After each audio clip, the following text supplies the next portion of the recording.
Bonjour à toutes et à tous et bienvenue dans ce courrier des auditeurs qui vous est présenté aujourd'hui par François-Xavier Boulet. et Sassa.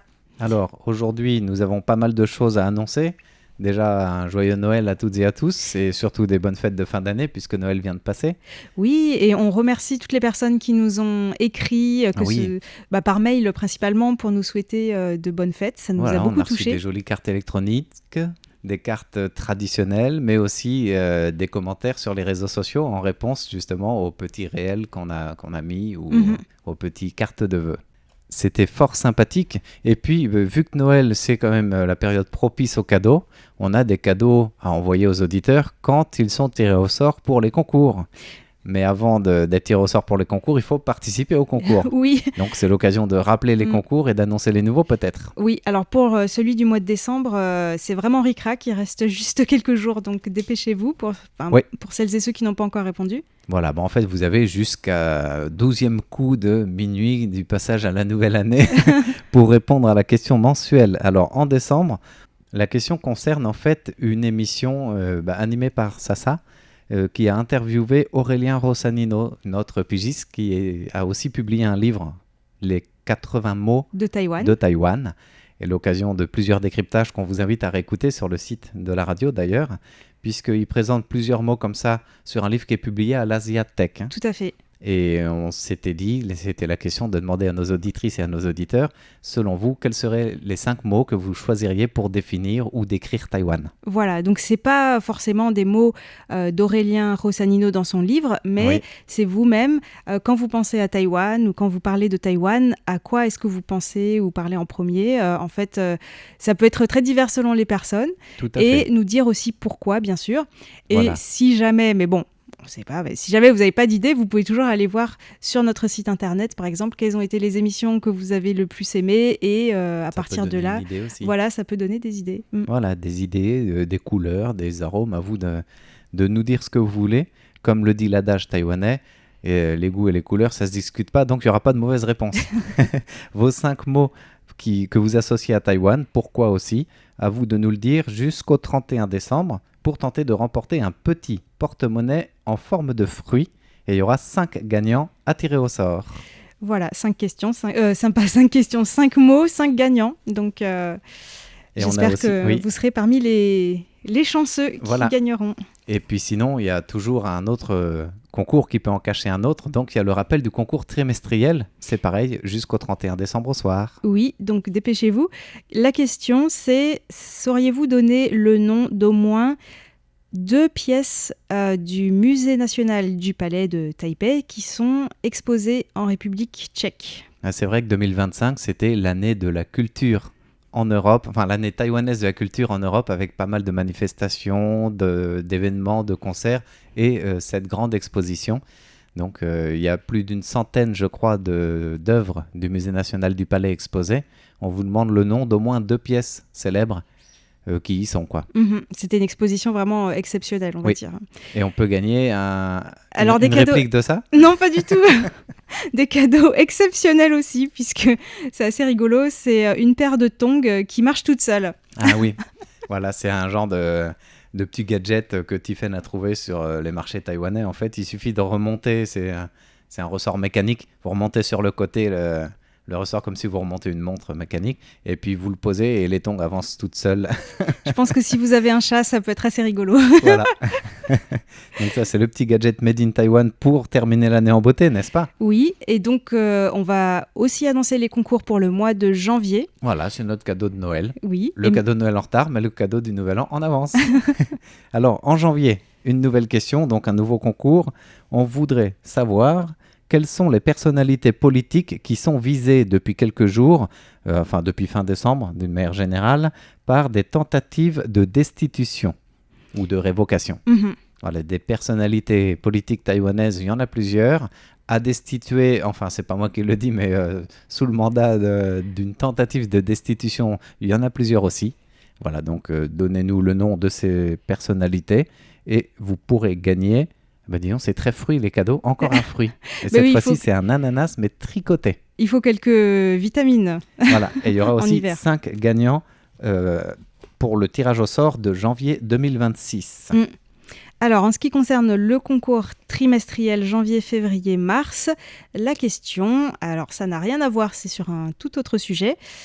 Quel type de données le satellite Formosat 8 renvoie-t-il depuis sa mission en orbite ? Oui, c'est vrai qu'il a été lancé à la fin de l'année dernière, dans le courant du mois de novembre précisément. Et depuis, il a déjà renvoyé ses premières données, l'occasion de nous dire quel type de données, au pluriel, sont renvoyées par ce premier module du Formosat 8, parce que c'est une constellation, mais il n'y a que le premier satellite de la constellation qui est déjà en orbite. Le deuxième devrait être envoyé courant 2026. On dirait que tu connais bien le sujet, donc je pense que peut-être les auditeurs peuvent trouver... Sur un décryptage, par voilà, exemple, entre novembre et décembre, il doit y avoir des éléments de données, en effet. Pour gagner quoi cette fois-ci ? Alors, ce sera des carnets de notes avec une illustration de Geophone. Ils sont vraiment magnifiques et il n'y en a que 3. Donc, carnet un peu en illustration artisanale ou... Ouais. Il faut tenter sa chance. Voilà. On espère que le plus de personnes possible essaieront de répondre à cette question. Voilà, donc ça, il y a encore du temps pour ces nouveaux concours, annoncés avec un peu d'avance. Mais si vous voulez participer dès cette fin décembre et pas attendre l'année prochaine, vous pouvez toutefois envoyer vos participations. On les prendra bien sûr en compte. Voilà, on vous remercie également pour tous vos rapports d'écoute et on va maintenant passer à la partie où c'est nous qui répondons à vos questions. Voilà, on a eu pas mal de demandes, ou soit de précisions d'émissions, soit des réactions à nos émissions, ou soit des nouveaux sujets en fait à partager sur Taïwan, par exemple. Alors, par exemple, une question de Jacques Augustin, début décembre, qui demande si, quand on dépose un permis de construire pour un projet important à Taïwan, une déclaration d'utilité publique est consultable en mairie. Alors justement, c'est intéressant parce que c'est une question bien technique. Oui, c'est un peu technique, mais j'en avais parlé justement dans l'émission Les joies de l'éco-construction, un épisode qui était un peu triste, contrairement au titre de notre émission, mais puisque ça parlait des expropriations à Taoyuan et notamment beaucoup de paysans et aussi d'une personne qui avait construit une maison en terre avec toute une forêt comestible à côté. On peut resituer peut-être ces expropriations. C'est la mairie qui récupérait les terrains pour faire la fameuse cité aérotropolis ou pour d'autres Eh bien, même sujets, pas, parce qu'il y a effectivement à Taoyuan, donc au nord-ouest de Taïwan, il y a ce fameux projet énorme d'aérotropolis, voilà, d'une très grande ville autour de l'aéroport. Mais ça ne suffit pas à la mairie qui veut encore développer d'autres endroits. Donc la ville avance très vite à Taoyuan sur la campagne. Et là, justement, c'était encore un autre endroit. Ça ne faisait pas partie d'Aérotropolis. Et donc, effectivement, c'est ce que... en fait, la mairie met toujours en avant les intérêts, disons l'intérêt public, l'intérêt collectif. Ça peut être le fait de construire un petit... sur une petite parcelle, un logement social, par exemple, un immeuble de logement social. Du coup, c'est pour la bonne cause, donc c'est bien. T'as un peu compris entre les lignes, toi. Donc là, par exemple, les personnes qui devraient se faire exproprier ont protesté. Et ce que répond la mairie, c'est « Oui, mais vous pouvez toujours faire remonter vos remarques. » En fait, il y a ce temps, effectivement, de consultation en mairie. D'accord. Le problème, c'est que beaucoup de personnes, premièrement, ne le savent pas, ou alors n'ont pas forcément les moyens ou le temps d'aller consulter en mairie le projet et puis d'aller écrire ce qui leur plaît pas, etc. Et donc, toutes les personnes qui ne se prononcent pas sont considérées à Taïwan comme approuvant le projet. Qui ne dit mot consent. Voilà, donc même s'il y a des personnes évidemment qui réagissent, il y a souvent la majorité des personnes qui ne réagissent pas ou qui ne font pas remonter des remarques. Et du coup, s'il y a très peu de remarques, elles ne sont pas prises en compte, j'imagine. Oui, tout à fait. Et même après, pour celles et ceux qui ont fait remonter des remarques, elles ne sont pas forcément non plus prises en compte. C'est pas évident. Par exemple, à Aérotropolis, ce sont des milliers de personnes qui vont se faire exproprier. Et il y en a seulement une dizaine qui ont voulu, qui ont essayé de bloquer ce processus, au moins pour là où elles habitaient, en engageant des procédures judiciaires. Parce qu'en fait, il n'y a aucune obligation de la mairie de tenir vraiment compte de ces remarques, si tant est qu'il y a, selon elle, un intérêt public. Donc, c'est plutôt les procédures judiciaires qui fonctionnent. Oui. Mais là, par exemple, sur une dizaine de procédures judiciaires, la plupart ont fonctionné, mais ça ne peut pas arrêter le projet. Et en plus, il faut avoir les moyens de pouvoir demander à la justice d'agir. Et tu ne fais pas le poids face aux armées d'avocats d'une municipalité comme Taoyuan, j'imagine. Voilà, donc tu as tout compris en fait. C'est très complexe en fait, ces questions-là. Donc, c'est vrai qu'il y a une période de consultation à la mairie, mais ça ne veut pas dire que c'est facile pour les gens qui vont se faire exproprier de s'opposer au projet. D'accord. Voilà. D'accord, bien, un grand merci pour ces éléments de réponse à la question qui vient compléter ton émission, oui. Les joies de l'éco-construction qu'on peut retrouver en ligne sur ce sujet. Oui, c'était je crois au mois de décembre et j'avais parlé notamment de Taoyuan qui promeut la ville de 10 minutes, mais en fait qui veut raser tous les espaces verts, donc il y avait beaucoup de contradictions dans cette attitude de la municipalité. Eh bien, merci aussi à Jacques Augustin pour ce courrier précis avec des rapports d'écoute. Et puis, une autre question de Jacques Augustin également qui concerne, alors c'est peut-être moins technique, mais c'est aussi un sujet, j'allais dire, lourd, entre guillemets. C'est pas un sujet léger de fait, ça concerne les syndicats. Voilà, notre auditeur voulait savoir si il existe le même système de syndicats à Taïwan qu'en France et si les syndicats protègent vraiment les salariés, les ouvriers en cas de litige avec le patronat. Voilà. Et on peut redire, c'est le dossier de la semaine ou presque, parce que la question des syndicats à Taïwan, elle est très difficile à cerner, au sens où oui, il existe. Depuis que la Constitution de la République de Chine existe, il existe des syndicats.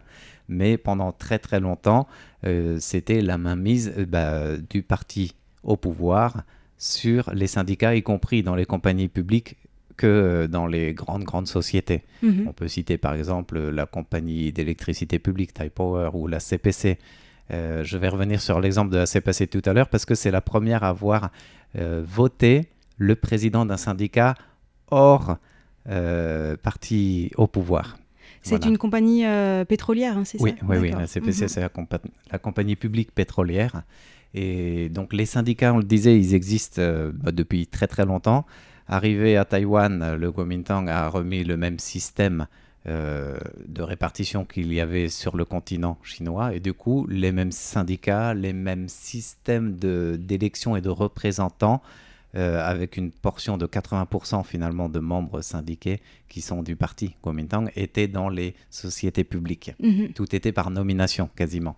Il faut attendre 1987 pour que le premier des 2900 syndicats d'entreprises que compte Taïwan à cette époque voit une élection de représentants ouverte. Et puis, finalement, c'est une coalition, on peut dire, d'opposition presque, qui voit le vote remporté, en fait. D'accord. Et c'est la CPC. C'est-à-dire qu'elle a eu un président de syndicat qui représentait plus de la majorité, même 2/3 des membres du syndicat, sous une coalition interpartie, mais au final, qui était la première, non pas dépendante directement du parti au pouvoir et qui pouvait finalement représenter plus les employés que les intérêts je ne vais pas dire du patronat, parce qu'à l'époque, les syndicats, c'est plutôt pour représenter les intérêts de l'entreprise. Donc, ce n'est pas un syndicat qui va défendre d'abord les droits des travailleurs, parce que ça n'existait presque pas, même cette notion. La notion du syndicat, c'était défendre les conditions de travail pour que la société se développe mieux, donc qu'elle fasse de plus en plus d'affaires économiques, parce que ce sera bon pour l'employeur, mais ce sera bon aussi pour l'employé d'avoir du travail. C'était plutôt cette logique qui commence largement à changer au fur et à mesure de la démocratisation de Taïwan, finalement, et avec une société qui s'ouvre de plus en plus, qui se modernise de plus en plus, avec la création d'autres partis politiques aussi, plus proches des besoins des gens. Et là, les notions de droits des travailleurs arrivent au même temps que les questions des droits tout court, des libertés humaines aussi, civiles et sociales. Et c'est là que les syndicats vont commencer à évoluer et s'orienter vers défendre les droits des travailleurs aussi en cas de litige. Donc aujourd'hui, c'est le cas. Droit à la grève, pour la deuxième partie de la question de Jacques Augustin, oui, ça existe toujours, mais la plupart du temps, les grévistes à Taïwan, même syndiqués, ils vont le faire sur leur temps, non pas de travail, mais de week-end, de repos. Donc s'ils ont une manifestation, un grand mouvement, ils ne vont pas le faire sur le temps de travail. Et la première qu'il y a eu, je crois que c'est dans les années 2010, vraiment sur le temps de travail, et c'était Eva Air, la société, la compagnie aérienne, où tout le personnel, au sol comme navigant, avait vraiment bloqué pendant plusieurs jours. Et donc là, le patronat, il y avait vraiment une pression et le patronat avait dû finalement céder sur certaines choses et les syndicats avaient réussi finalement à obtenir certains droits. Et c'était historiquement quasiment la première. D'accord. Et je crois qu'il y a certains secteurs qui n'ont pas le droit de grève encore à Taïwan. En tout cas, c'est ce que m'avait raconté une syndicaliste dans le domaine de l'éducation que j'ai interviewée récemment, qui me disait que les enseignants n'avaient toujours pas le droit de faire la grève à Taïwan, et je crois les fonctionnaires aussi. Voilà. Donc, et peut-être les militaires. Fonctionnaires, militaires, enseignants, c'est la fonction publique en général, mais ces trois corps qui ont des régimes différents, en fait, ont le droit d'être syndiqués depuis peu, depuis le début des années 2000. Et par contre, le droit à la grève, oui, n'est pas autorisé au sens où ils ont la responsabilité de l'intérêt public, donc ils ne peuvent pas bloquer l'enseignement et dans leur contrat, entre guillemets, ça nuirait au développement de la nation. Voilà, donc ça, le droit à la grève, pas comme on l'entend en France ou dans d'autres pays, mais ils ont le droit de contester autrement ou de prendre des jours off. Alors si tout le monde le fait en même temps, là, ça pourrait être considéré comme une grève, mais sans que ce soit le mot grève derrière. D'accord. De ce que j'ai trouvé. En tout cas, ce qu'elle me disait, c'est que c'est quand même un peu difficile pour les enseignants, par exemple, là, qui veulent tirer la sonnette d'alarme, parce qu'il y a vraiment une grande pénurie d'enseignants dans les écoles primaires, les collèges et les lycées à Taïwan. Et du coup, comme ils n'ont pas le droit de grève, ils peuvent manifester, mais ils ne sont pas très entendus parce que ça n'a pas énormément d'impact pour la société en général, et même ça n'attire pas trop l'attention des médias. Alors que s'ils pouvaient faire grève, peut-être qu'en une journée, ça attirerait l'attention des médias.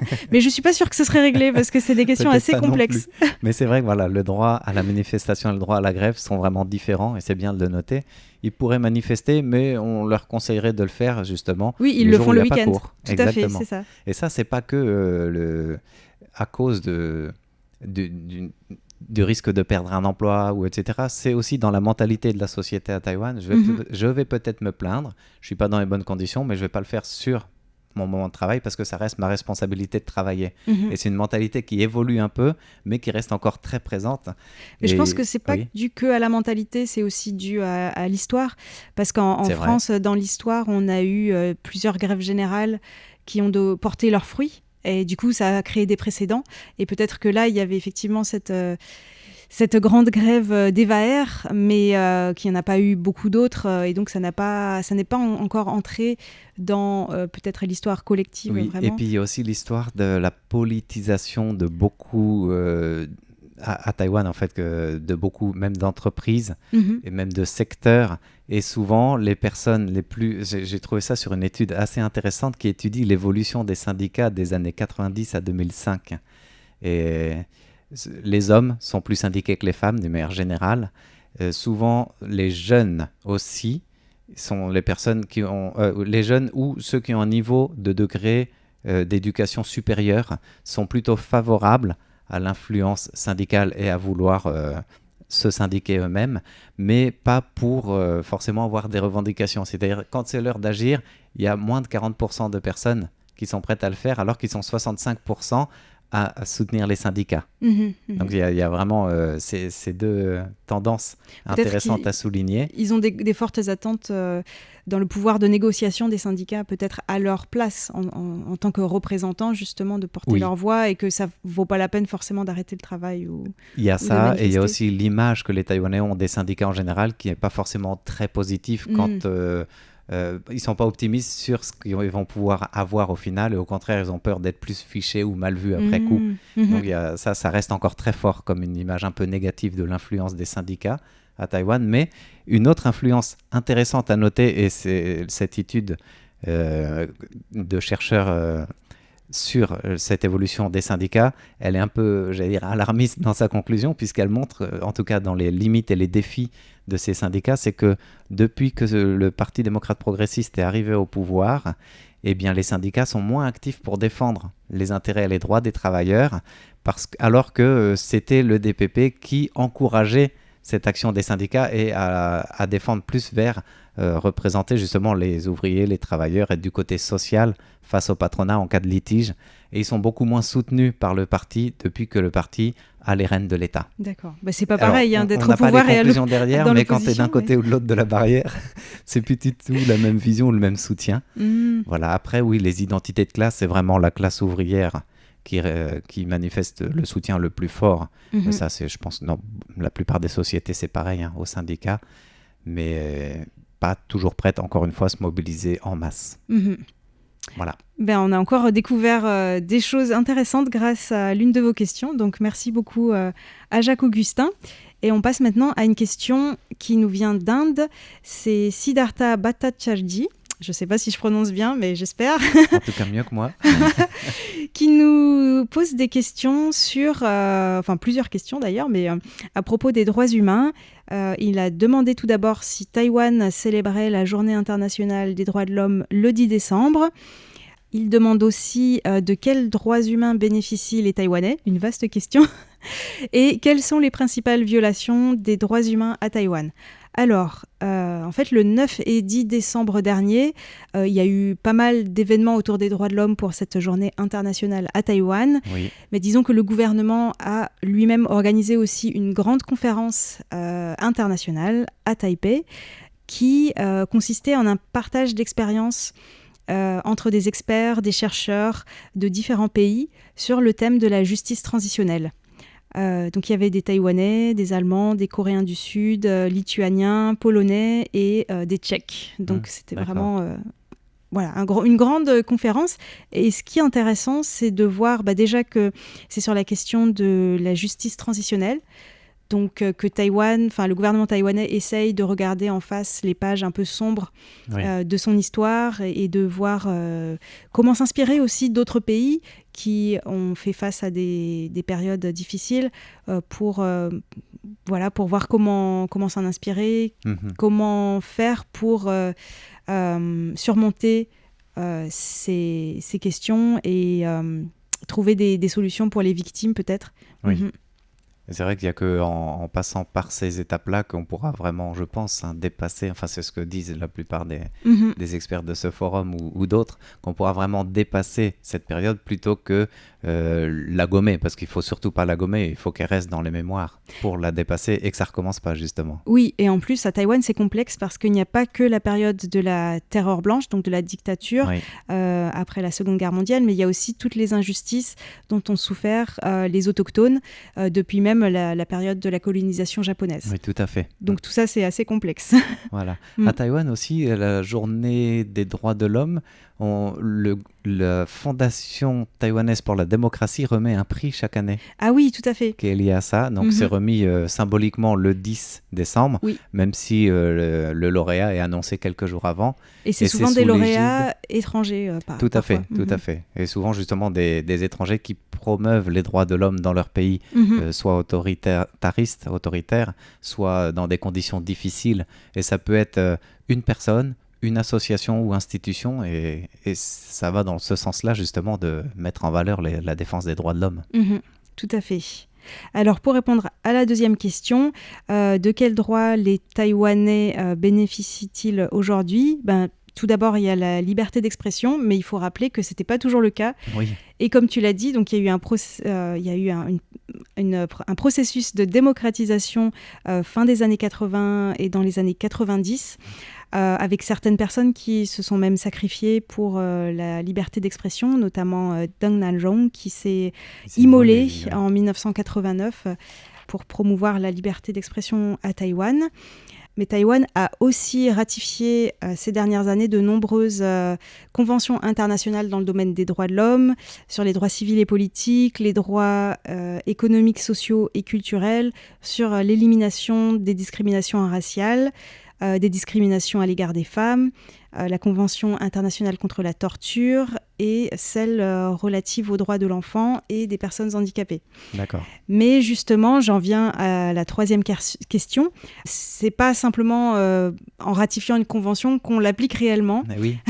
Donc justement, récemment, il y a eu un nouveau rapport des ONG sur la mise en œuvre de ces conventions dans la loi taïwanaise, et elles ont noté qu'il y avait plusieurs lacunes, notamment ce dont on a parlé tout à l'heure, en fait les évictions forcées qui existent encore à Taïwan, mais encore sur pas mal d'autres sujets. Mais je dirais que si on doit peut-être dire quelles sont les principales violations des droits de l'homme à Taïwan, c'est quand même celles qui touchent les travailleurs migrants, Oui. qui sont dans une situation assez difficile à Taïwan. Et il faut rappeler qu'ils sont quand même nombreux. Il y en a à peu près 800 000 sur 23 millions d'habitants. Ils doivent passer par des agences de recrutement à qui parfois ils doivent remettre une partie de leur salaire. Alors qu'ils ont déjà un salaire à 2 vitesses différent de celui en vigueur à Taïwan. Ce qui est finalement une forme de discrimination, puisque leur salaire minimum n'est pas pareil que celui des Taïwanais. Mm-hmm. Ils n'ont pas non plus la même protection sociale.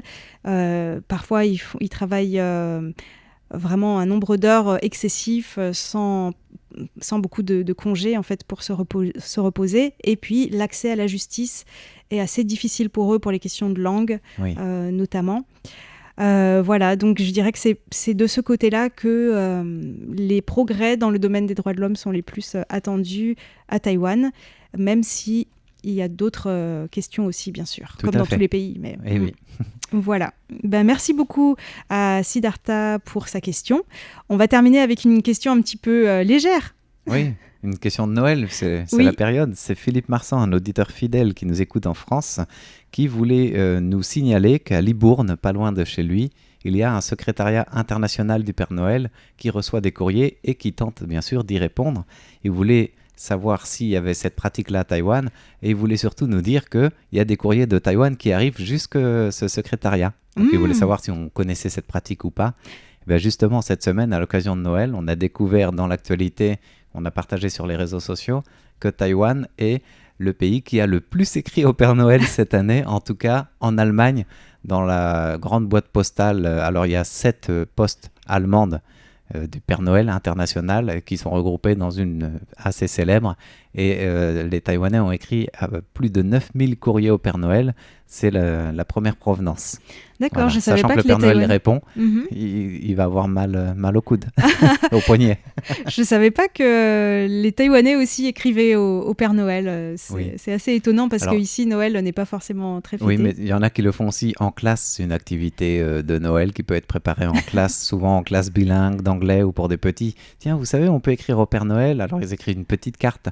Ça peut être des souhaits de paix, de bonheur. C'est pas forcément pour demander un cadeau, en fait. D'accord. Et généralement, le secrétariat du Père Noël, il y a plusieurs facteurs qui sont affectés à la réponse à ces courriers. Voilà. Ok. J'espère que l'année prochaine, ils écriront aussi à ce secrétariat en France, près de Libourne. Voilà. Notamment les classes qui apprennent le français. Exactement. Ça peut être un bon exercice. Oui, mais encore une fois, à toutes et à tous, nous souhaitons nos meilleurs vœux en ces fins d'année. Donc, bonne fête de fin d'année et puis bonne année en avance, parce que le prochain courrier, il faudra attendre l'année prochaine. Voilà, c'était le courrier des auditeurs qui était présenté cette semaine par François-Xavier Boulet et Sassa. À très bientôt.